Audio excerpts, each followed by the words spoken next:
विधायक हम लोग किसी सुनते हैं कि हमारा कोई दिक्कत हो, सार्वजनिक दिक्कत हो, तो विधायक उस सार्वजनिक दिक्कत को जाके सदन में उठाए। इसका कोई काम नहीं हुआ।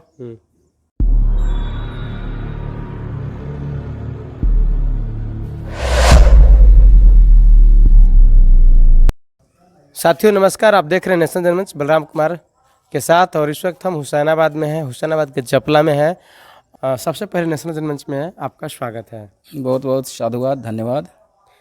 गोपाल जी, जानना चाहेंगे कि हुसैनाबाद में चुनाव हो रहा है और चुनावी समीकरण को लेकर हम आपसे बात करना चाहेंगे कि इस चुनाव में 2024 का जो विधानसभा का जो चुनाव है, उस विधानसभा का चुनाव में हुसैनाबाद की क्या समीकरण होगा लोगों का?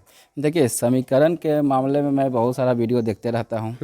तो कुछ लोग जैसे कि समीकरण लगाते हैं जाति के आधार पर, कुछ लोग समीकरण लगाते हैं पुराने जो पहले जो चुनाव हो चुके उस पर। तो आप देख सकते हैं कि अभी जो जाति के अनुसार जो समीकरण लगा रहे हैं, ये लोग लगा रहे हैं कि फलना मेहता है, फलना दलित परिवार के है, फलना मतलब फॉरवर्ड क्लास के लोग हैं। तो इस तरह से लोग समीकरण बना रहे हैं।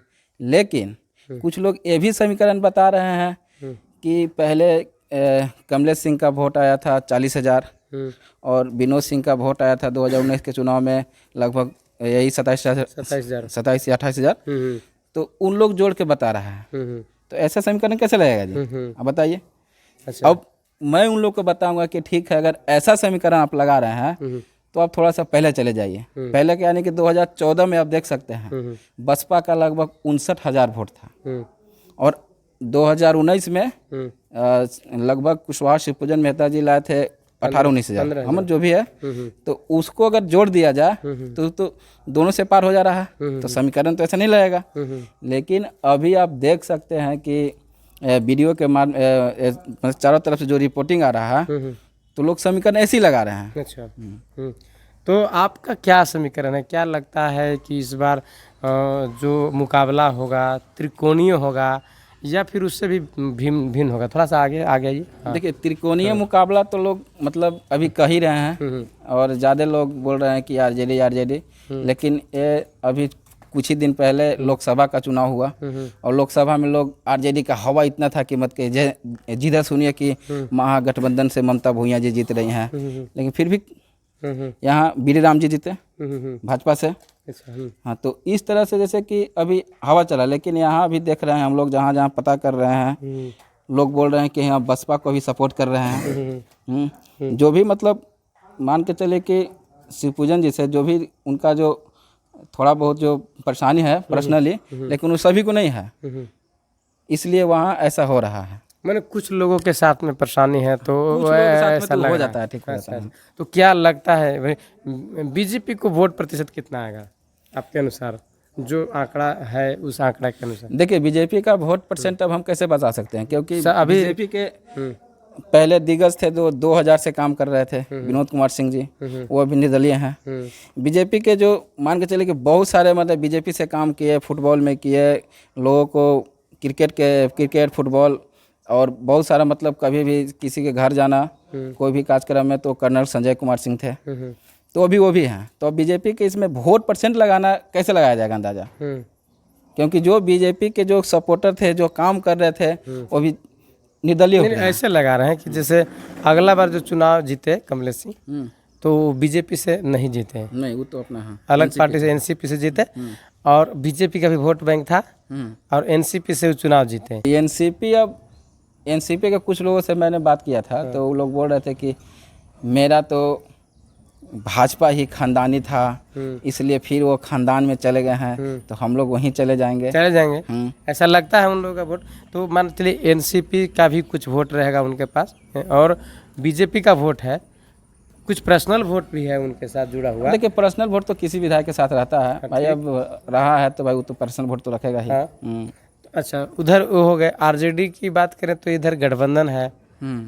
अगर सपा को छोड़ दिया जाए, सपा अभी अलग चुनाव लड़ रही है, तो वो जो गठबंधन इंडिया गठबंधन है, तो लगभग उनके साथ खड़ा है। देखिए, तो उनके साथ वो वोट गठबंधन तो यहाँ है ही, लेकिन कहीं कहीं ये भी नज़र आ रहा है कि कभी कभी दो को प्रत्याशी कांग्रेस और आरजेडी दोनों आ जा रहे हैं। अच्छा। जैसे छतरपुर में पता चला कि कांग्रेस और आरजेडी दोनों लड़ रहे हैं। बिसराम में पता चल रहा है कि कांग्रेस और आरजेडी दोनों लड़ रहे हैं। चुनाव हाँ, चुनाव लड़ रहे हैं। आरजेडी वहाँ आ गई, फिर इधर गठबंधन भी है। अभी तक गठबंधन भी है, जो क्या कहिएगा। और इसीलिए भाजपा के लोग इसको ठगबंधन कहता है। अच्छा, मैंने इसमें लगता है कि गठबंधन होने के बावजूद भी वो लोग डबल जगह चुनाव लड़ जा रहे तो हैं। अभी तो यही तो पता चला अभी छतरपुर से कि विजय राम जी आए हुए हैं आरजेडी से, और कांग्रेस से पहले के राधा कृष्णन किशोर वहाँ जी हैं। गठबंधन उस सीट पर नहीं है। तब क्या कहा जाएगा, इसको पता नहीं चल रहा है। अब दो को उठ रहे हैं तो क्या कहा जाएगा उसको, बताइए। अब अंदरूनी मामला इन लोग का क्या है, तो अभी तो हमको तो इसके बारे में जानकारी नहीं है। तो यहाँ क्या लगता है आरजेडी का यहाँ पर कितना मतलब वोट प्रतिशत हो सकता है, कितना वोट आ सकता है, मेरा अनुमान? देखिए, जहाँ भी हम तो सोशल मीडिया मामले से जुड़े रहते हैं, लेकिन जहाँ भी देख रहे हैं तो आरजेडी बसपा का जो भी मतलब वोटर है या जो भी मतलब कमेंट करने वाले लोग हैं वो आरजेडी लिख रहे हैं, फिर बीएसपी लिख रहे हैं, और बीजेपी का तो यहाँ मतलब नाम ही नहीं सुन रहे हैं। क्योंकि बीजेपी अब वो हिंदुत्व के नाम पर वोट मांगने चली गई है। अच्छा। क्योंकि जहाँ जा रही है वो अपने विकास के नाम पर नहीं वोट मांग रही है। क्या के नाम वोट मांग रही है? हिंदुत्व के नाम पर वोट मांग रही है कि हम हिंदू हैं, हिंदू देख के वोट दीजिए हमको। तो भाई हिंदू किसी को खाना पीना थोड़े दे देगा, वो धर्म किसी को खाना पीना देता है जी? नहीं। तो मैंने वो आपको लगता है कि वोट उनका घटा है? किनका? बीजेपी का। तो बीजेपी का वोट घटेगा नहीं। अब आप चलिएगा, चुनाव समय आएंगे तो अब चलेगा कि अब हुसैनाबाद को हटा के रामनगर बना दे। अच्छा, तो ये कौन सा जमाना है? तो इसकी वजह से उनका वोट घटेगा? तो ये तो स्वाभाविक बात है। ये तो देखने वाला कोई भी उनको तो लगता कोई भी पार्टी आते हैं और चुनाव के समय में उल्टा पलटा घोषणा करेगी तो वोट तो घटेगा ही। अगर वो सही घोषणा करती है तो वोट बढ़ेगा। अब उन लोग नारा लगा रहा है कि बटेंगे तो कटेंगे। ये कौन सा है भाई? अरे ऐसे लगाना चाहिए कि जोड़ेंगे तो जीतेंगे। जी, तो जोड़ेंगे तब ना जीतेंगे जी, कि बटेंगे तो कटेंगे। कौन सा नारा है? नारा भी उल्टा है। तो नारा उल्टा नहीं तो क्या है ये? इस सीधे सामाजिक सौंदर्य को बिगाड़ने वाला नारा है ये। जब हम लोग आपस में, भारत सेकुलर देश है, यहाँ सभी धर्मों के लोग रहते हैं, इसलिए यहाँ पंथ निरपेक्ष संविधान में दिया भी गया है कि हम भारत के लोग, भारत एक संपूर्ण प्रभुत्व संपन्न समाजवादी पंथ निरपेक्ष राज बनाने का, देश बनाने का है कि नहीं, गणराज्य बनाने का। तो हमारा ये कहना है कि अब तीसरा पार्टी बीएसपी बची, तो बीएसपी को वोट प्रतिशत क्या रहेगा? देखिए, बीएसपी का वोट प्रतिशत अभी सभी जगह से अच्छा ही आ रहा है।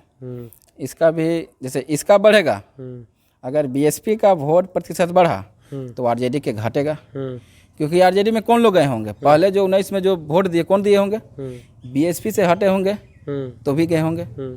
अब अभी तो कुछ समाज के, जैसे कुशवाहा समाज के लोग अभी हैं, वो लोग खुल कर आ रहे हैं बीएसपी की ओर, और 19 में खुल कर नहीं आते बीएसपी की ओर। अब जो भी उनका मैटर है, लेकिन अभी अगर बीएसपी का बढ़ेगा तो आरजेडी का घटेगा। बिल्कुल। तो जो मुकाबला जो रहेगा वो किन किन दलों में रहेगा? देखिए, मुकाबला तो मतलब यहाँ त्रिकोणीय है, लेकिन चुनाव आते आते 1-2 दिन पहले लगभग टक्कर हो जाएगा, मालूम हो जाएगा वो। ऐसे नेता को देखा जाए तो मान के ठीक है, कुशवाहा शिवपूजन मेहता जी धाकड़ नेता है, वो समाज के लिए लड़ाई लड़ेंगे भी, क्योंकि उन्होंने, मैंने देखा है, मैं तो राजनीतिक में लगभग 2014 से ये सब देख रहा हूँ। इसके पहले मालूम नहीं था मुझे, लेकिन फिर भी देखा करता था कि 2014 से पहले कितना अनशन, बहुत सारा मतलब वो सब जो आंदोलन वगैरह होता है करते रहते थे। उनके बार आंदोलन तो हम किसी नेता को करते देखे नहीं किए हैं। मैंने आंदोलन से उपजे हुए नेता हैं। बिल्कुल बिल्कुल, आंदोलन में ही उनका जन्म हुआ है। अभी तक नहीं देखे, नहीं सुने हैं, तो क्या बताएं। तो जो आंदोलन जनता के लिए लड़ने वाले में से हैं। बिल्कुल बिल्कुल बिल्कुल, ऐसा लगता है। हाँ, ऐसा लगता है मुझे। अब है भी, लड़ते भी हैं भी। 2024 का चुनाव में बदलाव होगा या नहीं होगा, कैसा लगता है? देखिए, 2024 के चुनाव में जैसे कि यहाँ का नियम है कि जो एक बार बन गया दूसरा का बाद चेंज हो जाता है। हुसैनाबाद का इस समय नियम में देखा गया है, तो चेंज हो जाता है। तो इस बार भी चेंज होगा, तो बदलाव होना है, तय है। जनता बदल देती है। 2009 में थे संजय कुमार सिंह यादव जी, 2014 में शिवपूजन कुशवाहा मेहता जी हुए, और या 19 में कमलेश कुमार सिंह जी हुए। क्योंकि आप गांव में भी दौरा कीजिएगा तो नज़र आएगा आपको। लेकिन इन लोग अभी देखिए, अभी इन लोग ऐसा ऐसा करके मतलब प्रचार प्रसार कर रहा है, मतलब भाजपा के लोग के तो हम कह नहीं सकते कि हद तक, किस हद तक उन लोग गिर जाएगा। मतलब इतना हद तक गिर जा रहा है कि हुसैनाबाद को जिला तो नहीं बनवा सका, हुसैनाबाद को अपनी भाषण में राज्य बोल दे रहा है। अच्छा, वो हो जाता है, फिसल जाता है आवाज़। अब तो फिसल जाता है तो भाई आवाज़ फिसल जाता है, ऐसे थोड़ी फिसलेगा। आप बड़े वक्ता हैं भाई, प्रदेश के वक्ता हैं। जब एनसीपी हुआ करते थे तो प्रदेश के प्रवक्ता हुआ करते थे। वो बोल देंगे ऐसे तो कैसे काम चलेगा, हुसैनाबाद को राज्य घोषित कर देंगे। तो कुल मिला करके यहाँ बदलाव का संभावना है। हाँ, बदलाव का संभावना तो दिख रही है।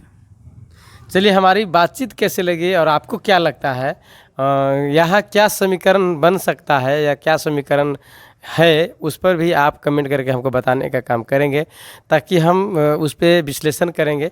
तमाम दर्शकों से आग्रह करेंगे हमारी बातचीत कैसी लगी कमेंट करके बताने का काम करेंगे। सभी दर्शकों से मेरा आग्रह है, नेशनल जनमंच को लाइक करें, कमेंट करें, शेयर जरूर करें। साथ ही अगर फेसबुक पेज पर इस वीडियो को देख रहे हैं तो फॉलो जरूर करेंगे। सभी दर्शकों को नेशनल जनमंच देखने के लिए धन्यवाद, शुक्रिया। साथियों, नेशनल जनमंच को सब्सक्राइब करें, साथ ही बेल आइकन की घंटी को बजाएं।